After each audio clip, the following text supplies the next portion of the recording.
Ladies and gentlemen, welcome to Poland Daily History. Today we will be talking to Mr. Artur Górniewski, a tour guide who receives hundreds of international guests every year who all yearn to learn more about Polish history.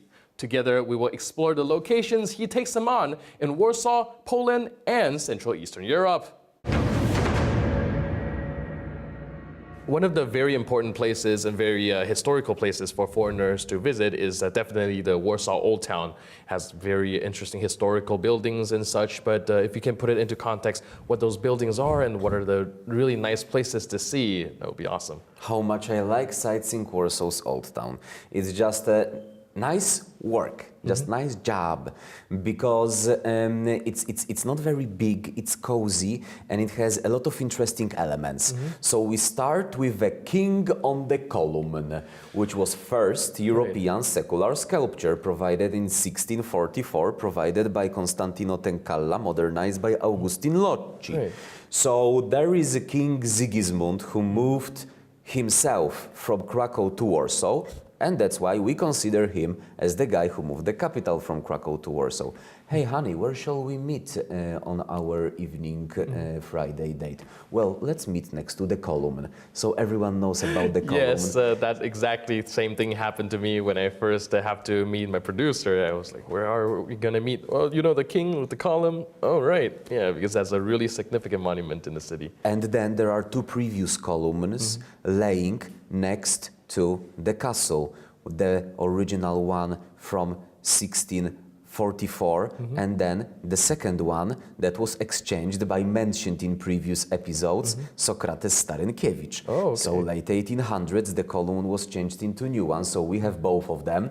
And then we get into the Old Town, we get into the Castle Square, and we take a look at the pavement, so to acknowledge where city walls were, because we took the city walls down ourselves in late 1700s, so to open the area of the Castle Square, which is in a very interesting triangular shape.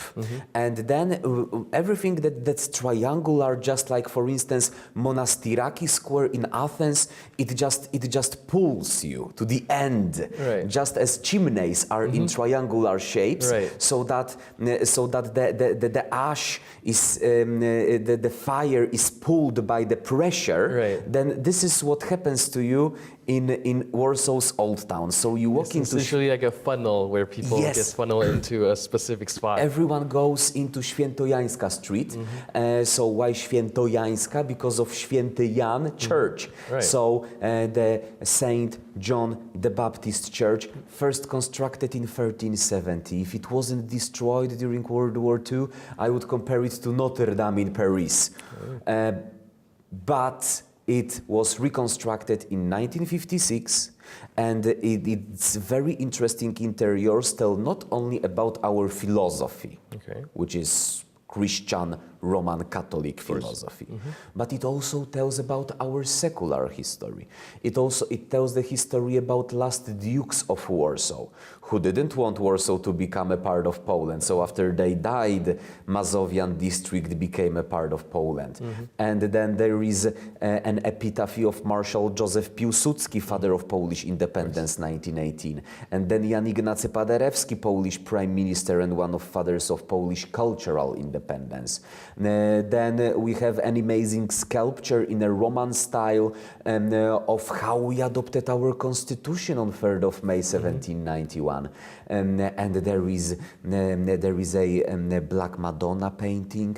There are flags of Polish military history and the Polish Commonwealth, Polish and Lithuanian.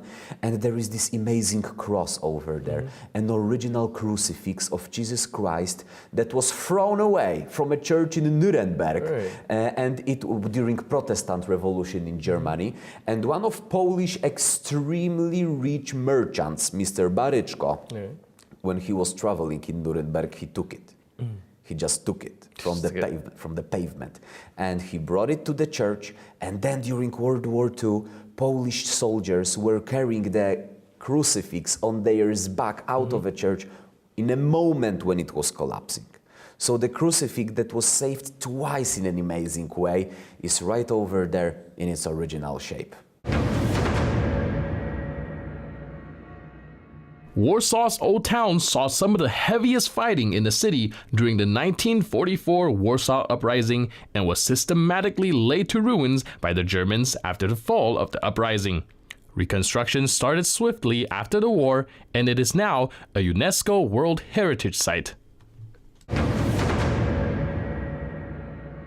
So it sounds to me like the Warsaw Old Town is a very condensed form of history, and I was wondering if there are more to see after exiting the St. John's Holy Church. Where would you take your guests next? Right next to this church, there is another church. So there are two, one next to each other. Right. It's a Jesuits monastery with an amazing door provided by Igor Mitoraj, famous Polish-Italian sculptor, who provided sculptures in Pompeii, for instance. Wow. And then right next to the church, there is a bear, which is my favorite bear. There is a legend about the bear. So one of the Dukes of Warsaw, Konrad, he was totally fallen in love with a lady, Okay. but he didn't tell her about this. Sure. So this is how the feeling grows in your heart, but she doesn't know about it.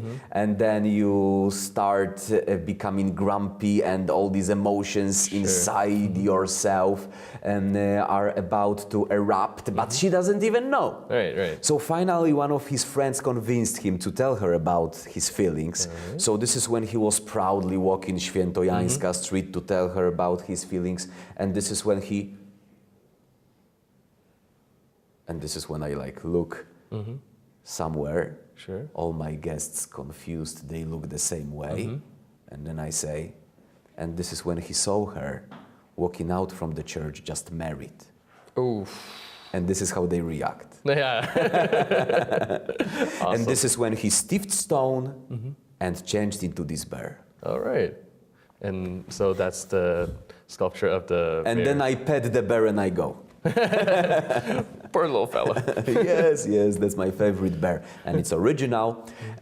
So then we continue to the main market square. But right before entering the main market square, we have photographs of how it was before World War II. And then just a brief comparison that Polish people who came back to Warsaw after World War II, they made a mathematical calculation how long would it last to drive away all the broken bricks from Warsaw. So imagine one lorry, one truck, full with bricks, driving out from Warsaw every minute for 22 years. And that's their reaction as well. So see, we have a walk in the old town without being there. That's convenient. Yeah. And then there is a picture of General Dwight David Eisenhower walking the main market square, disgusted, because he visited Berlin before and he said that he couldn't imagine a city to be destroyed like Berlin. And then he came to Warsaw, had a silent tour and said, in Berlin, I was wrong. Right. It might be much worse. Once I met a lady in the underground in a subway. I was just sitting. We entered some central station. A lot of people came in and there was this lady standing in front of me. So I stood up, gently asked her to have a seat, but stubborn Polish attitude will never agree on such convenience. So I had to tell her, ma'am, it's already warm, please continue the process. So she sat and we had a conversation. And she told me that her father for 23 years was working as a truck driver, driving away broken bricks from Warsaw. And she personally was coming to the old town as a little girl and reconstructing it with her own sandwiches and tea. And they were happy. That's the uncommon thing, that they were happy, that they could reconstruct their beloved capital, and the communist government somehow said, okay. Right. We blame one guy for it, of course, blame in a quotes, because it's thanks to him, Jan Zachwatowicz. He could go on with the communist government in a way that they were thinking he's on their page. So whenever something was done, it was like propaganda news for the society that it's thanks to communist government. And this is how people were speeding with the reconstruction. It was like one building per week, one building per 2 weeks. And this is how everything was reconstructed till 1956. Crazy. As we have seen today, traveling is an integral part of learning history. Through the eyes of a tourist, given historical context by a guide, we were able to learn the events that shaped Poland and its culture. I'm your host, Benjamin Lee, and I'll see you next time on Poland Daily History.